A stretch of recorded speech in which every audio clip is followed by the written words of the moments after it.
कहता मेरे को ये समझ नहीं आ रही कि धर्मी जन परीक्षा में क्यों हैं और जो पापी हैं वो आशीषित क्यों हैं। कितनों को समझ आ रही कि धर्मी जन परीक्षा में क्यों है, पर जो पापी है कहता उसको मृत्यु की वेदनाएं नहीं होती, उसकी मृत्यु में उसको कोई दर्द नहीं होता, उसको कोई प्रॉब्लम नहीं है। लेकिन जो धर्मी है कहता जो धर्मी है वो सफर कर रहा है, वो मुश्किलों में है। कहता मेरे डग उखड़ने वाले थे, मेरा विश्वास जो था कहता उखड़ने वाला था।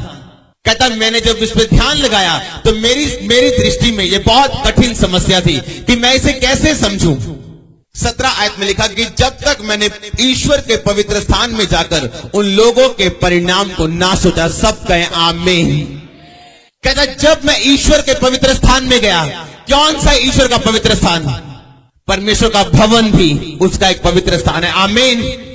जब आप परमेश्वर की हुजूरी में जाते हैं, प्रार्थना करते हैं और परमेश्वर पे ध्यान लगाते हैं और वचनों को पढ़ते हैं, वो भी ईश्वर का एक पवित्र स्थान है। आमीन। इसीलिए बाइबल में कहा जाता है कि इकट्ठे होना कभी भी मत छोड़ो, कलीसिया में जाना, चर्च में जाना कभी भी मत छोड़ो। कहता जब तक मैं उसके पवित्र स्थान में नहीं गया परमेश्वर के, कहता तब मैंने उनके परिणाम को सोचा, उन लोगों के रिजल्ट के बारे में सोचा। 19 आयत में लिखा आहा वे क्षण भर में कैसे उजड़ गए, वे मिट गए, वे घबराते घबराते नष्ट हो गए। जैसे जागने हारा स्वप्न को तुच्छ जानता है, वैसे ही प्रभु जब तू उठेगा उनको छाया सा समझकर तुच्छ समझेगा। 22 आयत में लिखा मैं तो पशु सरीखा था और समझता ना था, और तेरे संग रह के भी मैं पशु बन गया था। 27 आयत में लिखा जो तुझसे दूर रहते हैं वो नष्ट होंगे, जो कि तेरे विरुद्ध व्यभिचार करता है उनका तू विनाश करता है। 28 आयत में लिखा लास्ट आयत में, परंतु परमेश्वर के समीप रहना यही मेरे लिए भला है। मैंने प्रभु यहोवा को अपना शरण स्थान माना है, जिससे मैं तेरे सब कामों का वर्णन कर सकूं। सब कहे आमीन। ये एक स्टोरी बता रहा है वो अपनी लाइफ की। कहते जब मैं अपनी लाइफ को देखा तो मेरी लाइफ, मेरे डग, मेरे पांव जैसे विश्वासी पांव वो उखड़ना चाहते थे, क्योंकि दुष्टों को कोई भी दर्द नहीं होती थी, जो अविश्वासी वो फलवंत हो रहे थे। कहते जब मैंने अपने आप को देखा तो मेरी जिंदगी में कोई भी आशीष नहीं थी। कहता ये मेरे लिए बहुत कठिन बात थी समझना कि ऐसा क्यों है, जो परमेश्वर को नहीं मानते वो आशीषित क्यों है, और जो परमेश्वर को, मैं परमेश्वर में हूं और मैं आशीषित क्यों नहीं हूं। कहता जब मैं ईश्वर के पवित्र स्थान में गया, वहां जाके मैंने क्या देखा, परमेश्वर ने मुझे समझाया कि उनकी आशीष क्षण भर की है। जब हवा आएगी तो वो तूड़ी की तरह, भूसे की तरह उड़ जाएंगे, उनका स्थान, उनका पता करने पर भी तो उनका पता ना कर पाएगा। सबको आमीन। परमेश्वर के कहने का मतलब यह था कि धर्मी चाहे मुश्किल में, उसकी मुश्किल एक गवाही के लिए, और बाद में जब धर्मी जन खड़ा होगा कोई अंधकार की शक्ति उसे तोड़ नहीं पाएगी, उसे गिरा ना पाएगी, यीशु मसीह के नाम में। और बाइबल में लिखा है दुष्ट चाहे आज फलवंत हो रहा है, आज आशीषित हो रहा है, लेकिन जब आंधी आएगी, जब बारिश आएगी, जब तूफान आएगा, वो भूसी की तरह, तूड़ी की तरह उड़ जाएगा, और उसका पता करने पर भी आप उसका पता नहीं पाएंगे। कितनों को समझ आ रही है? इसीलिए किसी दूसरे की आशीष की ओर देख के उत्साहित मत हो जाओ, अविश्वासी की आशीष को देख के कभी कभी भी निराश मत हो। उसने कहा मेरे पांव उखड़ना चाहते। कहता मेरी दृष्टि में ये बहुत कठिन बात थी कि मैं ऐसा क्यों, और जो धर्मी नहीं है वो आशीषित है। उसके पास कार है, उसके पास बंगला है, उसकी शादी हो चुकी, उसके बच्चे हो चुके, धर्मी जन आशीषित है, लेकिन मैं आशीषित नहीं हूं। God's time is the best time। कहे आमीन। वो टाइम आ रहा है आपकी जिंदगी में यीशु मसीह के नाम में। कितने मेरी बात को समझ रहे हैं? मैंने आपको पिछले हफ्ते बताया था ये एक लड़ाई है। आप लड़ाई में, ये साधारण जीवन मत समझो, आप एक फाइट में, शैतान आपके साथ लड़ रहा है ताकि वो आपको गिरा सके, आपके विश्वास को गिराते हुए। वो आपको जिंदगी दिखा रहा है शैतान आपकी कि क्या है तेरे पास। लिखा मेरी दृष्टि में बहुत कठिन बात थी। ये एक गवाही बता रहा है एक वचनकार, कहता है मेरी दृष्टि में बहुत प्रॉब्लम थी कि मैं लोगों को देख रहा, वो फलवंत थे, और अपने आप को देखता था तो मुझे ऐसा लगता था कि मैं सफर कर रहा हूं, मैं मुश्किल में हूं, मैं प्रॉब्लम में हूं, मैं बीमारी में हूं, मैं गरीबी में हूं, मेरा काम नहीं हो रहा, मेरी प्रार्थना सुनी नहीं जा रही। कहता लेकिन जब मैं ईश्वर के पवित्र स्थान में गया, यानी मैं उस स्थान में गया जहां परमेश्वर की हुजूरी थी, तब पवित्र आत्मा ने मुझे समझाना शुरू किया कि शाऊल को देख। एक बात को याद रखो, आप आशीष ले सकते हैं परमेश्वर से, अगर आप जेन्युइन नहीं है आप लंबा नहीं जी सकते। मैंने ऐसे बाइबल में लिखा एक पापी अमीर हो सकता है, पर वो अपनी संपत्ति का कभी भी आनंद नहीं लेने पाएगा। अगर धर्मी को किसी चीज की जरूरत है, वो जेन्युइननेस है, वो सच्चापन है, अच्छा विवेक है। आमीन। आप जानते हैं मसा आपको बचा नहीं सकता, बिना मसे के शैतान जा नहीं सकता। ध्यान से समझना, मसा आपको बचा नहीं सकता। बिना मसे के शैतान जा नहीं सकता। बिना मसे के बंधन नहीं टूट सकते। बिना अभिषेक के बंधन नहीं टूट सकते। बिना अभिषेक के चंगाई नहीं आ सकती। बिना अभिषेक के आप आगे नहीं बढ़ सकते। लेकिन अभिषेक आपको बचा नहीं सकता, आपका कैरेक्टर आपको बचाता है। यानी आपका कैरेक्टर आपके अभिषेक को बना के रखता है और आपको बढ़ाता है उसमें। भजनकार कह रहा है कि मेरे डग फिसलना चाहते थे, मेरे पांव उखड़ना चाहते थे जब मैं दुष्टों के कुशल देखता था। कहता मेरे डग उखड़ना चाहते थे, मेरा विश्वासी जीवन कहता वो गिर रहा था जब मैं लोगों की जिंदगी को देखता था। कहता जब तक मैं ईश्वर के पवित्र स्थान में नहीं गया और उन लोगों के परिणाम को नहीं सोचा। आप कभी बने नहीं रह सकते अगर आप प्रेयर में नहीं है, अगर आप ईश्वर के पवित्र स्थान में नहीं है, अगर आप संगति में नहीं है। नहीं तो शैतान हमेशा आपके साथ फाइट करेगा, आपके साथ लड़ाई करेगा और आपको गिराने की कोशिश करेगा। वो ऐसे लोगों को दिखाएगा जो धर्मी नहीं है लेकिन फिर भी आशीषित हैं। जब तक कहता मैं ईश्वर के पवित्र स्थान में नहीं गया, उन लोगों के परिणाम को नहीं सोचा, तब तक मुझे समझ नहीं आई। अगर आपको किसी चीज की जरूरत है, वो जेन्युइननेस है, वो शुद्ध विवेक है, शुद्ध मन है। बाइबल में लिखा धन्य है वो जिनके मन शुद्ध हैं, वही परमेश्वर को देखेंगे। शाऊल मर गया, सैमसन मर गया। क्या सैमसन के पास मसा नहीं था? बात करो, क्या सैमसन के पास मसा नहीं था? कितने मनुष्यों को मारा था उसने गधे की जबड़े की हड्डी से? कौन कौन बाइबल पढ़ते हैं? हाथ खड़ा करो। कितने बंदों को मारा था उसने एक ही हड्डी से? 1000। लेकिन जब उसने पाप किया, अपनी बुलाहट से वो बाहर आया, तो बाइबल में लिखा उसकी आंखें चली गई और वो शर्मिंदा हुआ और एंड में वो मारा गया। आपको जेन्युइननेस, आपको शुद्ध विवेक की जरूरत है। आपको कहता मेरे पांव फिसल रहे थे जब मैं दुष्टों की जिंदगी को देखता था। शैतान आपको दिखाने वाला अलग अलग चीजें रोज। आपको क्या लगता है जिस दिन उसने हवा को भरमाया था, क्या वो पहली मुलाकात थी हवा के साथ? क्या वो पहली मुलाकात थी शैतान की? जिस दिन उसने हवा को भरमाया था फल खाने के लिए, क्या उसकी पहली मुलाकात थी? वो उसकी पहली मुलाकात नहीं थी। वो रोज उससे बात करता था, रोज। वो रोज कुछ ना कुछ हवा को दिखाता था और जब हवा को देखने की आदत पड़ गई, एंड में वो भरमाई गई। आपको ये देखना है कि आप क्या देख रहे हैं। आप शैतान के द्वारा दिखाया देख रहे हैं या परमेश्वर के द्वारा दिखाया देख रहे हैं? आमीन। आप नहीं देख सकते अगर आप परमेश्वर के पवित्र स्थान में नहीं है तो। भजनकार कहता मैं कंफ्यूज था। कहता मेरी दृष्टि में ये बहुत बड़ी प्रॉब्लम थी। कहता मैं कंफ्यूज था, मैं क्या करूं? जब तक मैं ईश्वर के पवित्र स्थान में नहीं गया और उनके परिणाम को ना सोचा, उनके रिजल्ट को नहीं सोचा कि उन लोगों का बनता क्या है, मुझे ये भी आज सोचना है। कहता जब मैंने देखा और सोचा कि वो लोग आज आशीषित तो हैं, लेकिन पता नहीं किस दिन आंधी आनी और सारी आशीष और सारा जीवन उनका एक ही पल में चला जाना है। शाऊल क्यों मरा? जेन्युइननेस नहीं थी, शुद्ध विवेक नहीं था। सैमसन क्यों मरा? एक ही कारण से। बाइबल में लिखा सबसे अधिक अपने मन की रक्षा कर, क्योंकि जीवन का मूल स्रोत क्या है? तेरा मन है। शैतान भरमाने कहां आता है? तेरे मन में। और लिखा कहां बसता है? तेरे मन में। यीशु मसीह ने बाइबल में एक बात लिखी, लिखा कि मेरा वचन पढ़ने वाला, मेरे वचन पे चलने वाला मनुष्य उस व्यक्ति के समान है जिसने चट्टान पे अपना घर बनाया। परमेश्वर ने कहा जो मेरा वचन सुनता है, उसे मानता है, वो उस व्यक्ति की तरह है जिसने अपना घर चट्टान पे बनाया। पूछो किसी मिस्त्री को कि चट्टान पे घर बनाना आसान है कि मुश्किल है? मुश्किल है कि आसान है? चट्टान पे आसान है कि मुश्किल है? ओखा है कि सोखा है? क्यों ओखा? रेते कार बनाना सोखा है कि ओखा? यीशु मसीह ने कह रहे मेरे गला नहीं मनूंगा और रेते कार बनाने वाला होगा। बारिश आओगी, आंधी आओगी, कार जाऊंगा, पर चट्टान वाला कभी नहीं जाएगा। आमीन। दाऊद ने किस पे बनाया घर? रेत पे बनाया कि चट्टान पे बनाया? चट्टान पे घर बनाने वाला रोता है एक टाइम में, चट्टान पे घर बनाने वाला दुखी रहता है एक टाइम में, पर जब उसका घर बन के तैयार होता है वो सुखी भी रहता है सारी उम्र यीशु मसीह के नाम में। हालेलुया। बाइबल में लिखा मेरा वचन सुनने वाला, उस वचन पे चलने वाला चट्टान पे घर बनाने वाला व्यक्ति की तरह होगा। आज आसान नहीं लगता परमेश्वर के वचन में खड़े रहना, तरमी होके भी मुसीबत से रहना, तरमी होके भी बीमारी से रहना, तरमी होके भी प्रॉब्लम से रहना, पर कल आसान होएगा तो ये आशीषित भी रहूंगे यीशु मसीह के नाम से। हालेलुया। लिखा मेरे डग उखड़ना चाहते थे, फिसलना चाहते थे, जब तक मैं ईश्वर के पवित्र स्थान में जाके उन लोगों के रिजल्ट के बारे में नहीं सोचा, तब तक मेरी बुद्धि ठिकाने में नहीं आई। यीशु मसीह ने कहा वो व्यक्ति चट्टान पे घर बनाने वाले व्यक्ति की तरह होगा जो मेरे वचन पे चलेगा। हालेलुया। चट्टान पे घर बनाना हम सब जानते हैं आसान नहीं है, नींव डालना आसान नहीं है, उस पे खड़े रहना आसान नहीं है। लेकिन बाइबल कहती है जब घर बन जाता है, एक मसीह घर बनता है, तो फिर उसे गिराना आसान नहीं है।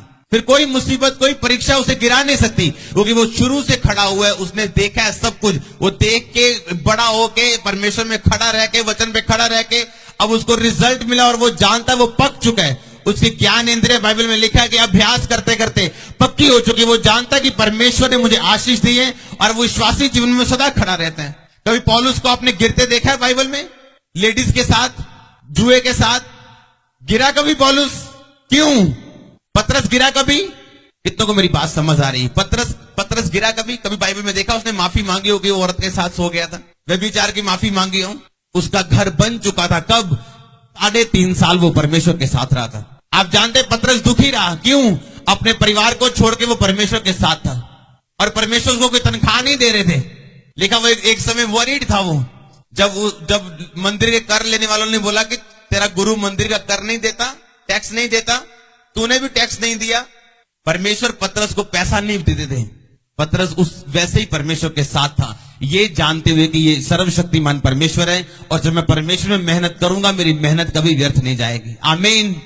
3.5 साल वो रोया, वो दुखी रहा, लेकिन बाद में जब घर बन गया, बहुत से लोगों ने पतरस की जिंदगी से आशीष पाई।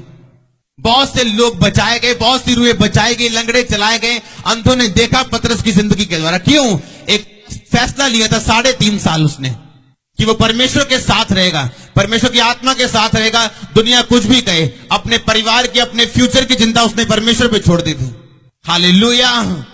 सब परमेश्वर के पीछे नहीं गए, कुछ परमेश्वर के पीछे गए। कुछ चेले लिखा ठोकर खाई उन्होंने और वापिस चले, लेकिन लिखा 12 चेलों ने परमेश्वर का साथ नहीं छोड़ा। क्यों? बाइबल में लिखा है सबसे अधिक अपने मन की रक्षा कर। उसने ये नहीं कहा सबसे अधिक पैसों की रक्षा कर, सबसे अधिक जो तेरी प्रॉपर्टी है ना उसकी रक्षा कर, सबसे अधिक अपने घराने की रक्षा कर, सबसे अधिक अपने घर की रक्षा कर, अपने बिजनेस की रक्षा कर। परमेश्वर ने कहा सबसे अधिक अपने मन की रक्षा कर। आप धर्मी हैं, आप बुलाए गए हैं, परमेश्वर आपको खड़ा भी करेगा, आशीषित भी करेगा, गवाही के साथ आपको आगे भी लेके आएगा यीशु मसीह के नाम में। लेकिन वो समय जो आपका परमेश्वर के साथ रहने वाला समय है, वो आपने किसी को नहीं देना है। लिखा जब तक मैं ईश्वर के पवित्र स्थान में नहीं गया। आपको पता है बहुत से लोग नहीं समझ पाते हैं, वो देखते हैं ओ फलाना ओ गड्डी ले ली उन्हें, हाय जुआ खेलता हो सारा दिन, कितना आशीषित है, कितना पैसा हो देखो। और ये देख के अपनी प्रेयर लाइफ आप खत्म कर लेते हैं।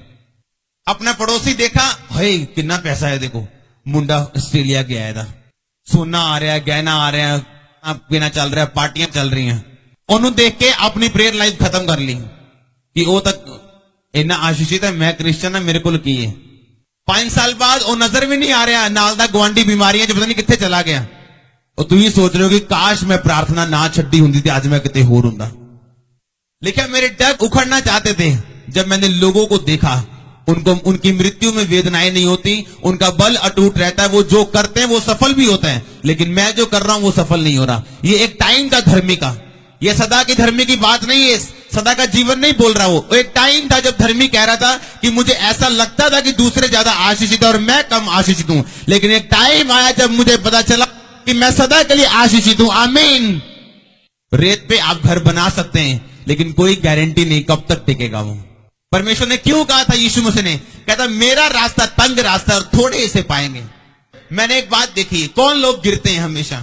जिनकी प्रार्थना नहीं होती, जिनका चर्च जाना रेगुलर नहीं है, जो सिर्फ बड़ी की बड़ी मीटिंग में चर्च जाते हैं, सिर्फ प्रभु भोज में चर्च जाते हैं, वो हमेशा गिरे हुए मिलेंगे। वो क्यों? क्योंकि बाइबल में लिखा है जब तक वो ईश्वर के पवित्र स्थान में नहीं गया उसको कोई समझ नहीं आई।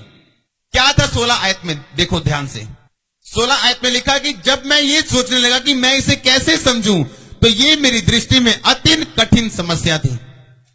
17 आयत में लिखा जब तक कि मैंने ईश्वर के पवित्र स्थान में जाकर उन लोगों के परिणाम को ना सोचा। सब कहे आमीन। कहता मैं इसे कैसे समझता, मेरे लिए बड़ी प्रॉब्लम थी कि अविश्वासी आशीषित है, मैं धर्मी हूं, मैं तंग हो रहा हूं। अविश्वासी पूरा जिम जाके डोले शोले बना रहा है और मैं बीमार हूं। कहता मेरी दृष्टि में ये मुझे समझ नहीं आ रहा था जब तक मैं ईश्वर के पवित्र स्थान में नहीं गया। आमीन।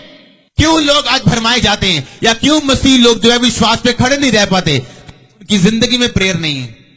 वो चर्च में जाएंगे बड़ी में, आज बड़ी मीटिंग है, चर्च में जाना है, आज प्रभु बोझा जी चर्च में जाना है। लेकिन बाइबल क्या कहती, जब तक आप ईश्वर के पवित्र स्थान में नहीं रहेंगे, आप परिणाम को यानी परमेश्वर का आत्मा आपके मन को, आपके दिल को कभी अगुवाई नहीं करेगा। शैतान सोया हुआ नहीं है, वो जाग रहा है। वो 24 घंटे में 24 मिनट भी सोता नहीं है। हालेलुया। वो सोता नहीं, वो जानता है वो क्या कर रहा है, वो जानता है वो लोगों को कैसे भरमाया जा सकता है, क्योंकि उसे पता कि अगर लोग परमेश्वर की हुजूरी में चले गए, प्रेजेंस में चले गए, चर्च में चले गए, या घरों में इन्होंने प्रार्थना करनी शुरू कर दी, तो इनको समझ आनी शुरू हो जाएगी कि नहीं, मैं धर्मी हूं, मुझे बनाने का तरीका परमेश्वर का अलग है, मुझे आगे लेके जाने का तरीका परमेश्वर का अलग है, मुझे आशीष देने का तरीका परमेश्वर का अलग है। आमीन। दाऊद के भाई क्यों नहीं आशीषित हुए? आपको पता है, जब दाऊद के भाई आए थे, शमूएल ने कहा जा अपने बेटे लेके आ, मैं उसे ब्लेस करना चाहता हूं, उसे मसा करना चाहता हूं। लिखा यिशै ने अपना बड़ा बेटा भेज दिया। परमेश्वर ने कहा मैंने इस बड़े बेटे को अयोग्य करार किया। क्या क्या क्या करार किया? ठीक है, परमेश्वर ने मैनू तुच्छ जानिया, मैनू अयोग्य जानिया। बिना परखे के परख के आप किसी को अयोग्य करते हैं, बिना परख के परख के करते हैं। इसका मतलब क्या था? परमेश्वर ने उसको परखा हुआ था। इसका मतलब क्या था कि पहला चुनाव जो था, आपको एक बात बताता हूं, परमेश्वर ने पुराने नियम में लिखा था यिशै की ठूंठ में से एक डाली फूटेगी। आप जानते हैं ये पहले से ठहराया हुआ था कि यिशै के परिवार में एक व्यक्ति जन्मेगा जिसे परमेश्वर बहुत प्रेम करेंगे, पर वो दाऊद नहीं था, वो यिशै का बेटा था, बड़ा बेटा। पर परमेश्वर ने क्या किया? उसको अयोग्य। फिर दूसरे पे निगाह आई, वो क्या बन गया? अयोग्य। सारे अयोग्य बनते गए और दाऊद क्या बना? योग्य। हालेलुया। क्यों? दाऊद क्या आसमान से उतरा हुआ था? दाऊद क्यों चुना गया? जब तक आप ईश्वर के पवित्र स्थान में नहीं रहेंगे, आप कभी परमेश्वर की योजना को समझ नहीं सकते। इस सेवकाई के शुरू होने से पहले परमेश्वर ने हमेशा मुझे किसी न किसी मुसीबत में फंसाए रखना, और मैंने हमेशा उस मुसीबत के कारण प्रेयर में रहना, क्योंकि परमेश्वर जानते थे कि आने वाले टाइम में जब ये सेवकाई बढ़ने वाली है, तेरा मुझको सुनना बहुत जरूरी है। क्या मैं शैतान की निगाह में नहीं आया? मुझको भूल क्या गया शैतान? भूला नहीं मेरे को, उसने पूरा जोर लगाया। लेकिन हुआ क्या? परमेश्वर की हुजूरी में ज्यादा टाइम बिताने के कारण वो मुझको भरमा नहीं पाया। मेरी चुनौतियां आपकी चुनौतियां सेम थी, मेरी ज्यादा चुनौतियां थी आपसे, बीमारियां, दुष्ट आत्माएं, ये वो सब चुनौतियां मेरे पास थी। लेकिन क्यों नहीं मैं गिरा? क्योंकि परमेश्वर के पवित्र स्थान में रहा हमेशा। और मैं परमेश्वर को पूछना, परमेश्वर मुझे इतनी प्रॉब्लम क्यों? हमेशा मैं प्रार्थना में ही बैठा रहूं 10-10 घंटे, 20-20 घंटे। एक टाइम था कुछ महीने पहले कि पूरी रात में 1 सेकंड भी सोता नहीं था। पूरी रात 11 से लेके सुबह 7 बजे तक 1 सेकंड। 1 सेकंड मतलब 1 सेकंड। और मेरा भी दिल करना कि दूसरे की तरह मैं भी सोऊं, लेकिन परमेश्वर ने कहना जागता रहे और प्रार्थना करता रहे। एक टाइम रहता है जागने का, एक टाइम रहता है आशीष का। आपकी आशीष का टाइम नजदीक है यीशु मसीह के नाम में। आमीन। कितने समझ रहे हैं? एक टाइम था जब परमेश्वर ने दाऊद के भाइयों को अयोग्य करार कर दिया। क्यों? परमेश्वर ने परखा था उनको। जो आशीष रूत को मिली वो रूत की नहीं थी, वो रूत की जेठानी की थी, वो रूत की नहीं थी। लेकिन रूत के फैसलों के कारण यीशु मसीह ने फैसला किया कि मैं रूत की कोख में से, उसके वंश में से जन्म लूंगा। ये बहुत बड़ी बात लगती है मेरे को बाइबल में, बहुत बड़ी। यीशु मसीह ने फैसला कर लिया कि रूत के गर्भ से, रूत के वंश से मैं जन्म लूंगा। आज क्यों लोग, आप देखो मसीह घराने में चले जाओ, आप देखेंगे जरा सी मुसीबत आने पे वो कुड़कुड़ाने लगते हैं, प्रभु से दूर हो जाते हैं, प्रार्थना नहीं करते, रहते मसीह हैं, जाते चर्च हैं, लेकिन प्रार्थना नहीं करेंगे, बाइबल नहीं पढ़ेंगे, रोजे नहीं रखेंगे। क्यों? जब आप पवित्र स्थान में अपनी मुसीबत को मौका नहीं देंगे कि वो आपकी प्रार्थना को कम कर सके, और आप पवित्र स्थान में रहेंगे, वही चीज आपको सदा मेंटेन करके रखेगी, बना के रखेगी यीशु मसीह के नाम में। कितने मेरी बात को समझ रहे हैं? कहता है मैं कंफ्यूज था, कहता मुझे समझ नहीं आ रहा था, मेरी दृष्टि में ये बहुत बड़ी प्रॉब्लम थी मेरे लिए। कहता जब तक मैं ईश्वर के पवित्र स्थान में नहीं गया। अगर परमेश्वर ने आपको बुलाया तो बाइबल बताती है पतरस पौलुस नहीं था और पौलुस पतरस नहीं था। परमेश्वर जब आपको बुलाया वो आपकी जिंदगी में तब उसे साबित कर सकता है और पूरी तरह जाहिर कर सकता है अगर आप रोज उसकी प्रेजेंस में रहें, रोज उसकी हुजूरी में रहें, रोज प्रेयर करें और अपने मन को सुरक्षित रखें। आमीन।